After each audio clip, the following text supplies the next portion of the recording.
여러분 반갑습니다. 오늘도 조직신학, 루이스 볼커프의 조직신학에 관한 기독론에 관한 그런 내용들을 함께 책의 내용들을 중심으로 함께 공부해 보도록 하겠습니다.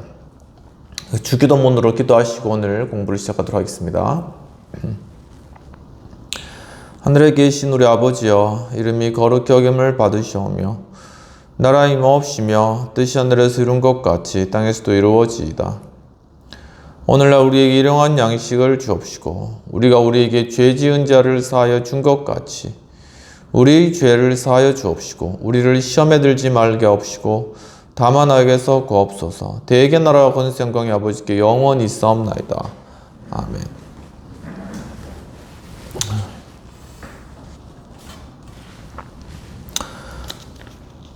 지난 시간에 저희가 기독론으로 새롭게 큰 파트를 옮겨서 들어왔습니다. 기독론의 역사와 관련된 그러한 부분들을 지난 시간까지 다루었고, 19세기 종교개혁 이후의 기독론에 관한 부분들이 오늘 다뤄야 될 내용이 되겠습니다. 19세기 초에 이르러 그리스도의 위격에 대한 연구에 일대 변혁이 일어났다고 볼 수 있습니다. 그 전까지의 출발점은 주로 신학적이었고 그 결과 기독론은 신중심적이었습니다. 그러나 18세기 말이 되면서 역사적 예수에서 좀 더 가깝게 출발하면서 더 나은 결과를 얻을 수 있다는 확신이 점차 높아졌습니다. 그리하여 소위 기독론의 제2기 시대가 도래하게 된 것입니다. 새로운 관점은 인간학적이었고 결과는 인간중심적인 기독론이었습니다. 그런데 그것은 교회 신앙에 파괴적이었습니다. 복음서의 기자들이 묘사한 역사적 예수와 신학, 사상가들의 풍성한 상상력의 소산이며 오늘날 교회의 신조 속에 그 상이 반영되어 있는 신학적 그리스도 사이에 광범하고 유해한 구별이 생겨난 것입니다. 초자연적 그리스도가 인간 예수에게 자리를 내주었고 양성 교리는 신적 인간, 디바인 맨 교리로 대체된 것입니다. 슐라우마허는 새로운 발전의 선두주자였는데 그는 그리스도를 인성이 이상적 완성의 단계까지 승화된 새로운 피조물로 간주하였습니다. 그러나 그의 그리스도는 인간의 수준을 넘어선 존재라고는 거의 말할 수가 없습니다.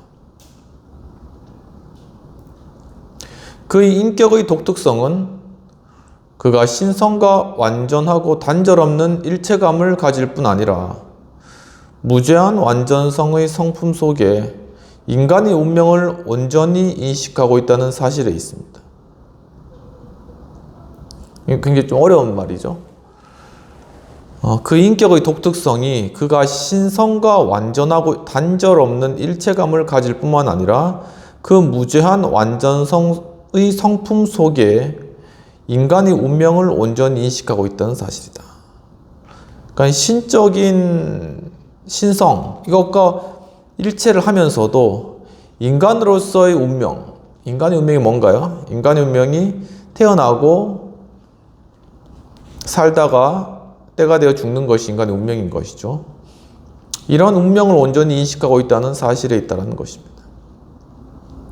그의 지고한 위엄은 그 속에 나타난 특별한 신적 임재, 즉 그의 독특한 신의식으로 설명됩니다. 헤겔의 그리스도관은 그의 범신론적 사상체계의 일부였습니다. 말씀이 육신이 되었다는 구절은 그는 하나님께서 인간성 속에 구체화되었다는 뜻으로 그렇게 해석하고, 따라서 성육신은 사실상 신인간의 일체성의 표현이었다, 이렇게 보는 것이죠. 즉 하나님께로부터 온 하나님이신 예수님 그리스도가 아니고 인간이신 예수 그 안에 그 인격이나 인간성을 통하여서 신적인 그런 것들이 극대화되었다. 그러니까 인간으로부터 그리스도의 근원을 찾아가는 그러한 접근 방식인데 상당히 문제가 큰 그러한 접근 방식인 것이죠. 그가 보기에 그리스도의 성육신은 단지 인종적 발전 과정의 최고 단계였다라는 것입니다. 사람들은 예수를 단지 인간적 교사로 간주하지만 신앙으로서 그가 신적 존재이며 그가 세상에 오심으로써 하나님의 초월성이 내재성으로 변화했음을 인식하게 되는 것입니다. 여기서 우리는 기독론 속에서 인간적 요소와 신적 요소가 범신론적으로 동일시되는 신뢰를 보게 되는 것입니다. 이와 비슷한 견해는 겸허설이라는 것도 있는데 여기에서도 찾아볼 수가 있습니다. 본 이론은 그리스도의 위격 교리의 구조적 개선을 위하여 어떤 괄목할 만한 시도를 하고 있는데 케노시스라는 용어는 그리스도께서 자기를 비워 종의 형체를 취했다고 가르치는 빌립보서 2장 7절에서 이제 유래한 것이죠. 케노시스주의자들은 본문을 로고스 문자 그대로 자신을 인간의 차원에까지 완전히 혹은 일부분 축소 내지 무력화시킴으로써 인간이 되셨고 그 후 지혜와 능력을 증가시켜 마침내 다시 하나님이 되었다는 뜻으로 해석을 하게 되었다라는 것입니다.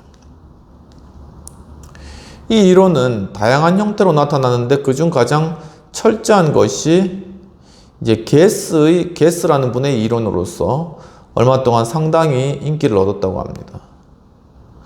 그것은 그리스도의 인성의 사실성과 진전성을 보존하면서 부유하면서도 우리를 위해 가난하게 되셨던 그의 위대한 겸비를 강하게 부각시켰습니다. 그러나 이것에는 신인간의 구분선이 범신론적 철폐가 함축되어 있다라고 하는 것입니다.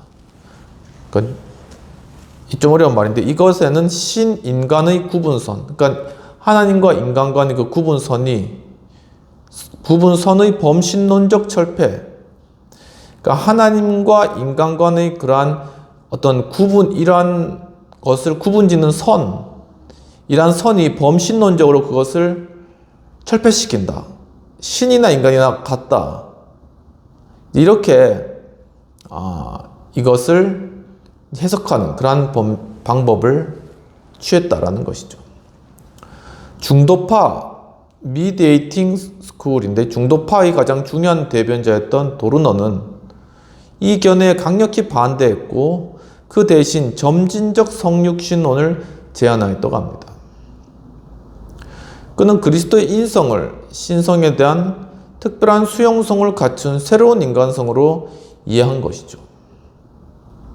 하나님의 자기를 내어주심의 원리인 로고스가 이 인성과 결합하셨는데 결합 정도는 점차 증가하는 인성의 신성 수용도에 따라 단계마다 결정되었고 부활에서야 최종 단계에 도달한다. 이렇게 이제 보아하는 것이죠. 그러나 이는 옛 네스토리오스파 이단의 새롭고 교묘한 재현에 불과한 것입니다. 그것은 두 인격으로 구성된 그리스도를 가르치고 있는 것이죠. 슐라이어 마호를 제외하고 현대 신학에 가장 큰 영향을 미친 인물은 알프레이트 리츠리였습니다. 그의 기독론은 그리스도의 위격보다는 사역에서 출발했는데 그리스도의 사역이 그 위격의 존엄성을 결정한다라고 봤습니다. 그는 일개 인간이었지만 그가 이룩한 업적과 행한 봉사의 견지에서 볼 때 그에게 신적 속성을 돌리는 것이 정당하다. 이렇게 본 것이죠.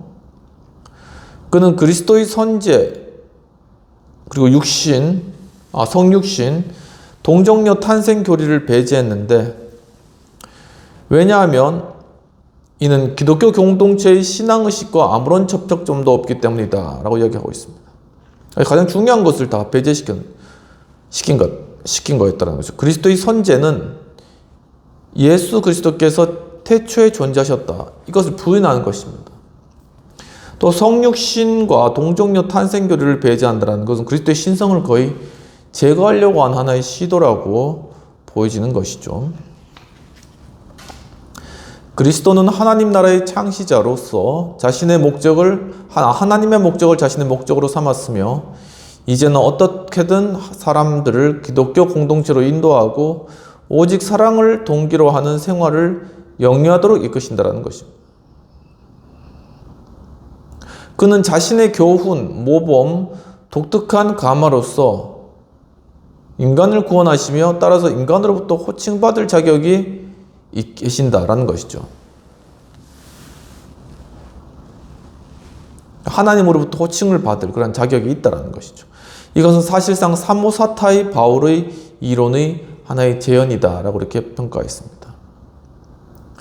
근대의 범신론적인 내재성 관념에 기초하여 오늘날 기독론은 종종 철두철미하게 자연주의적 방식으로 서술되고 있습니다.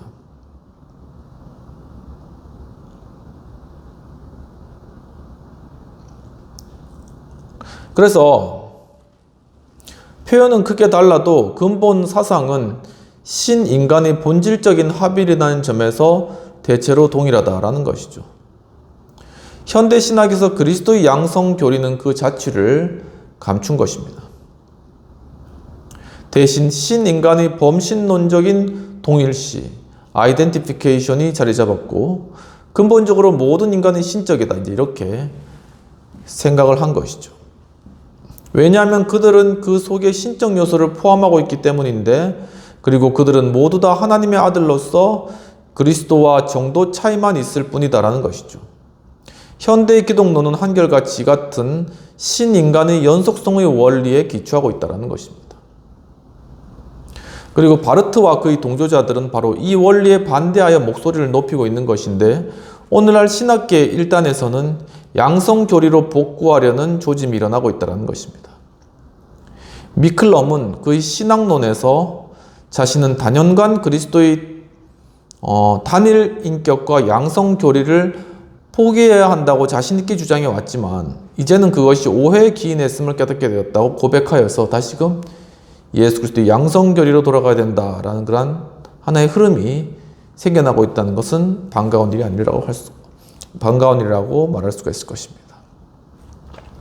깊은 연구를 위한 질문으로서는 어떤 것이 있었냐면, 초기 수세기 동안의 기독론 논쟁의 배경은 무엇인가? 라는 그런 부분들. 그리고 로스켈리누스와 아벨라르가 재현시킨 고대의 오류는 과연 무엇인가? 아벨라르의 제자들 중에 유행했던 기독론적인 허무주의는 무엇인가? 굉장히 질문 어렵죠. 페트루스 롬바르두스는 그리스도를 어떻게 이해했는가? 스콜라 신학자들은 어떤 새로운 논점을 전면에 부각시켰는가? 루터파 기독론의 공식적 견해는 어디에서 발견되는가? 일치신조의 외관상 모순되는 표현들을 어떻게 설명할 수 있는가? 신적 속성을 인성에 귀속시킬 수 있다는 루터파의 견해에 대해 어떠한 반론이 있는가? 빌립보서 2장 5에서 11절에 대한 루터파와 개혁파의 해석상 차이점은 무엇인가? 개혁파 기독론과 루터파 기독론의 차이점은 무엇인가? 최근의 기독론과 과거의 기독론 간의 주된 차이점은 무엇인가? 케노시스론에 대해 어떤 반론이 제기되는가? 현대 기독론에서 비판을 받을 만한 특징은 무엇인가? 바르트와 브루노의 그리스도관 어떠한가? 라는 것이 주요 질문이 되겠습니다. 그다음에 그 다음 장으로 넘어와서는 그리스도의 명칭과 성질에 관한 그러한 내용들을 살펴보도록 하겠습니다. 첫 번째는 그리스도의 명칭입니다. 여기서 간략한 논의를 요하는 것으로 특히 5종류의 명칭이 있는데 그것들 중 일부는 그의 성질을, 일부는 그의 직분을, 일부는 그가 세상에 와서 해야 하는 그러한 사역들을 묘사하고 있다는 것입니다. 첫 번째는 예수입니다. 예수라는 이름은 히브리어 여호수아 또는 예수아의 헬라어의 형태인데 구세주를 의미하는 일상적 이름의 유래는 미상입니다. 일반적으로 받아들여지고 있는 견해는 그것이 어근 야사에서 파생되었다는 것이지만 여호수아가 예수아로 바뀐 경위를 설명하기가 쉽지 않습니다. 아마도 단순히 구속을 의미하는 부정사에서 파생된 호세아가 원형이었을 수 있다. 이렇게 이제 보고 있는 것입니다. 미완료형을 표시하는 알파벳 요드가 구속의 확실성을 표현하기 위해 첨가된 듯하다. 이렇게 이제 보고 있습니다. 이는 마태복음 1장 21절에 나오는 이름의 해석과 가장 잘 일치하는데 또 다른 견해로는 여호와 슈아에서 파생된 합성어라는 것이다. 이제 이게 또 하나의 견해라는 것이죠. 그 명칭은 구약 성경 속에 잘 알려진 예수님의 두 유형에 나타나 있다 라고 얘기하고 있습니다. 그럼 두 번째 명칭은 그리스도입니다. 예수가 메시아의 사적인 명칭이라면 그리스도는 공적 명칭에 해당되는 것입니다. 이는 구약 성경의 마시아흐, 기름 붓다의 의미인 마사흐에서 파생된 것으로 동격어입니다. 따라서 기름 부음 받은 자를 바로 이 그리스도란 이름이 의미한다는 것이죠. 구세대에는 왕과 제사장들이 정기적으로 기름을 부음을 받았습니다. 왕은 여호와의 기름 부음을 받은 자로 호칭되었습니다. 선지자에게 기름 부는 경우가 오직 한 군데 열왕기상 19장 16절에 기록되어 있지만 시편 105편 15절과 시편 61편 1절도 이를 가리키는 듯하다라는 것이죠. 이들 직분자들에게 부은 기름은 하나님의 성령을 상징했고 기름 부음은 성별된 인물들에게 성령이 임하는 것을 의미했다라는 것입니다. 그래서 기름 부음이라는 것은 첫 번째 직분에 임명하다라는 그런 의미가 있고 두 번째는 기름 부음 바 된 자의 신성한 관계 및 결과적인 신성 불가침의 확립이란 의미가 있다고 합니다. 세 번째로는 성령을 기름 부음 받은 자에게 전달함의 가시적 상징이었다는 것이죠. 구약은 시편 2편 2절 45편 7절에서 신약은 사도행전 4장 27절 10장 38절에서 주님의 기름 부음 받음에 대해서 언급하고 있습니다. 이전에는 시편 2편 6절 잠언 8장 23절도 여기 포함되었지만 오늘날 히브리 학자들은 이 구절에 사용되는 나삭의 의미가 기름 붓다보다는 세우다 쪽으로 이제 주장하고 있어서 이제 그렇습니다. 그러나 그러한 경우에도 그 단어는 기름 부음이 상징하는 첫 번째 의미의 실제성을 가리킨다라는 것이죠. 그리스도는 영원 전에 그의 직분에 임명되셨지만 역사적으로 볼 때 그의 기름 부음은 그가 성령으로 잉태되었을 때와 그가 특히 수세시 성령을 받으셨을 때였다라는 것입니다.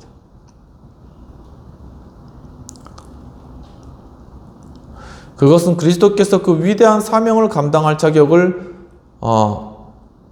그것은 그리스도께 그 위대한 사명을 감당할 자격을 부여했다라는 것입니다. 그리스도라는 명칭은 처음에는 관사가 딸린 보통 명사로서 더 로드 이렇게 여기에 적용되었지만 점차 고유 명사로 관사 없이 사용되게 되었다라는 것입니다. 세 번째는 인자가 되겠습니다. 인자라는 말 많이 나오죠. 인자연 것은 섬김을 받으려 함이 아니라 섬기려 하고 자기 목숨을 많은 사람들에게 주려 함이니라. 또 다니엘서는 인자와 같은 이가 라고 이제 이야기하고 있기도 하고요. 구약의 성경에서 이 명칭은 시편 8편 4절, 다니엘서 7장 13절 및 에스겔서에서 빈번하게 사용되는 말이 바로 인자라는 그러한 명칭입니다.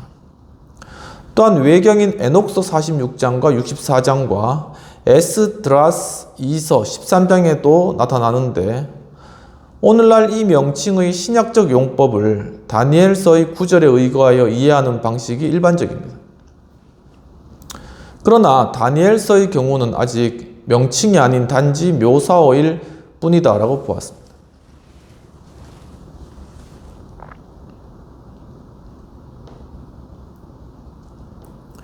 후대에야 묘사어에서 명칭으로 변이되었는데 이는 에녹서의 저작 당시 이미 확정될 것이다, 분명하다라는 것이죠. 그러니까 다니엘서에서는 인자라는 게 어떤 호칭이라기보다는 하나의 이렇게 어떤 사람을 묘사하는 묘사어적인 그런 의미가 있었지만 이제 외경인 에녹서 이후로 가면서 이것이 하나의 명칭으로서 명칭화했다라는 것을 이야기하는 것입니다. 이는 예수님의 가장 일상적인 자기 칭호였는데 그는 자신을 부를 때 이 명칭을 40회 이상 사용하였지만 다른 사람들은 이 명칭을 거의 사용하지 않았다라는 것입니다.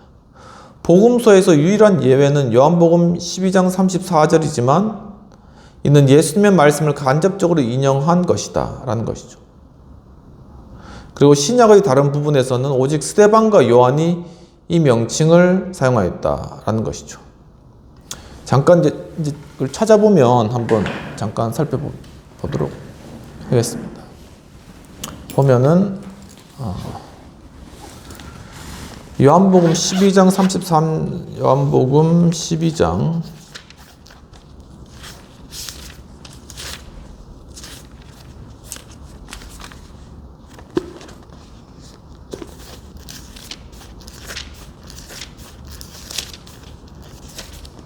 34절에 이에 무리가 대답하되 우리는 율법에서 그리스도가 어찌 영원히 계신다함을 들었거늘 너는 어찌하여 인자가 들려야 하리라 하느냐. 이 인자는 누구냐.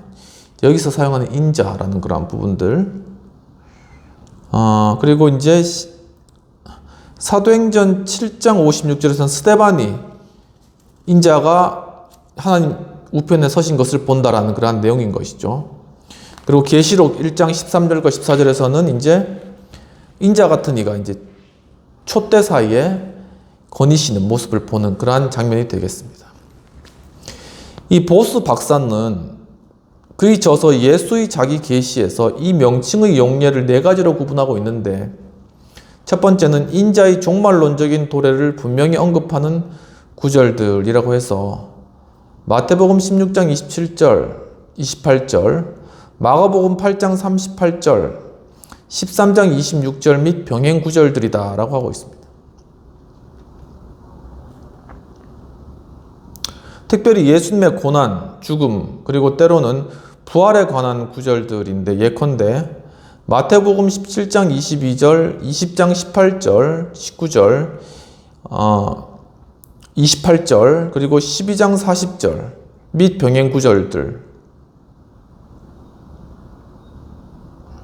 그리고 세 번째 예수님의 천국적인 초자연적 측면과 선제성을 강조하는 제4복음서의 구절들, 그리고 네 번째는 예수님의 인성을 엿볼 수 있는 몇 구절들. 왜 예수께서 이 명칭을 선호하셨는지는 단정짓기 힘들다라고 이렇게 보았다는 것입니다. 그러니까 인자라는 말을 보스 박사는 네 가지 측면에서 이렇게 이제 사용되었다라는 것이죠. 종말론적 도래나 예수님의 고난, 그리고 어떤 천국의 초자연적인 측면, 그리고 예수님의 인성, 이러한 측면에서 인자라는 단어를 사용하셨다라는 그러한 이론을 말씀하신 것입니다. 전에는 일반적으로 이 명칭은 예수께서 그의 메시아직을 드러내기보다 은폐하기 위해 사용한 비밀칭호로 간주되었다라는 것입니다. 이 같은 설명은 복음서의 종말론적인 요소와 유대인들의 묵신문학 속에서의 명칭 사용 예를 좀 더 세밀히 고찰하면서 폐기되었다. 그러니까 이게 인자라는 게 뭔가 미스테리하게 자신을 숨기기 위해서 인자라는 걸 사용하신 게 아니냐라는 그러한 것과 관련해서 좀 더 성경과 묵시문학 이런 것들을 잘 연구해 보니까 그게 아니다라는 그런 결론이 났다라는 것이죠. 저도 이제 그렇게 좀 생각을 한 적도 있었는데 명확하게 이런 부분들이 이제 그런 것이 아니다라고 이렇게 결정이 났다고 합니다. 달만이라는 분이 다시 한번 이 개념을 부활시켜서 이 칭호를 사용자의 인성을 확증하는 명칭 아래 메시아성을 의도적으로 은폐하려는 시도로 그렇게 강조하여서 주장한 것이죠. 이런 시도들이 많이 있었네요. 그 증거로 추정되는 구절이 마태복음 16장 13절 한번 찾아볼까요?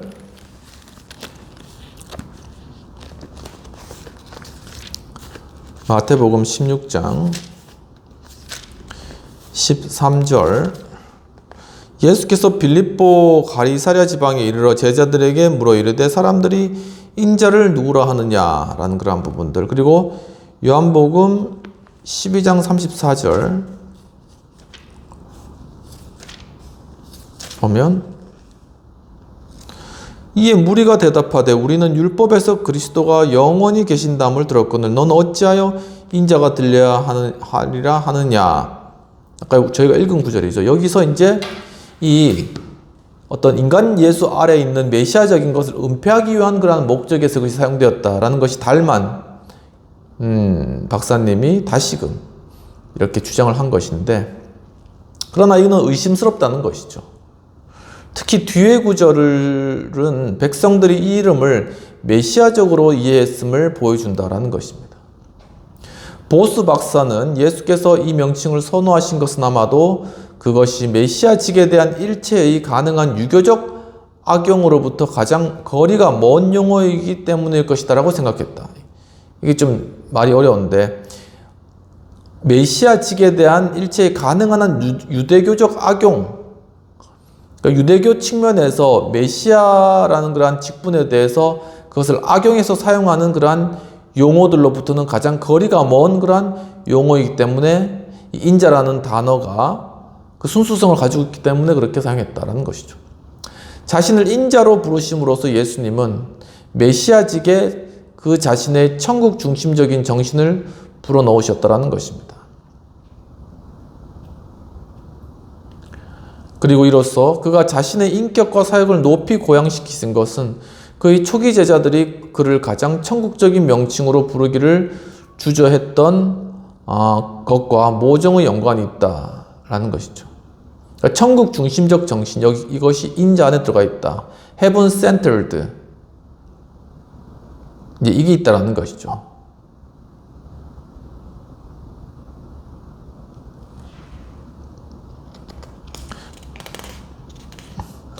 여기까지 해서 인자라는 그런 명칭에 관한 내용들을 살펴보았고, 다음 시간에는 하나님의 아들이라는 명칭 있잖아요.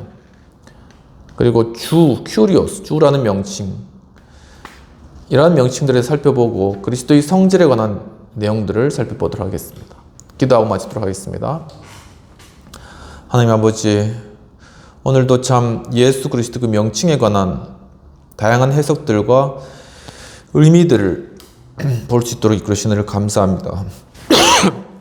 하나님 아버지, 참으로 이와 같이 예수께서 또한 인자라는 명칭으로 사용되시고 또한 그리스도라는 이름으로 사용되시고 이러한 모든 명칭들과 칭호들을 통하여서 우리에게 정말 인간이심과 함께 우리를 구원하신 메시아이시고 하나님이심을 보여주시고 나타내신 주님 참으로 감사드리옵나이다. 이제 우리 정말 예수 그리스도의 그 온전하심과 주님 우리와 함께 하심과 또한 주님이 이 땅 가운데 인간으로서 우리에게 참된 구원을 베푸시고 십자가에 달려 돌아가신 일들, 그리고 우리를 구원하신 참 구원자로서 부활하시고 들림 받으신 이 일들 가운데 더욱더 그리스도의 현현하심과 함께 하심과 또한 역사하심을 깨닫는 저희들 될 수 있도록 도와주시옵소서. 오늘 귀한 말씀 주시는 애 감사하고 모든 말씀 우리 주 예수님 이름으로 기도합나이다. 아멘. 네, 오늘도 조직신학 공부 함께 해주신 여러분 감사합니다. 한 주간도 승리하시고 예수 그리스도 그분에 대해서 좀 더 묵상하고 깊이 생각해보는 한 주 되시기를 축원합니다. 감사합니다.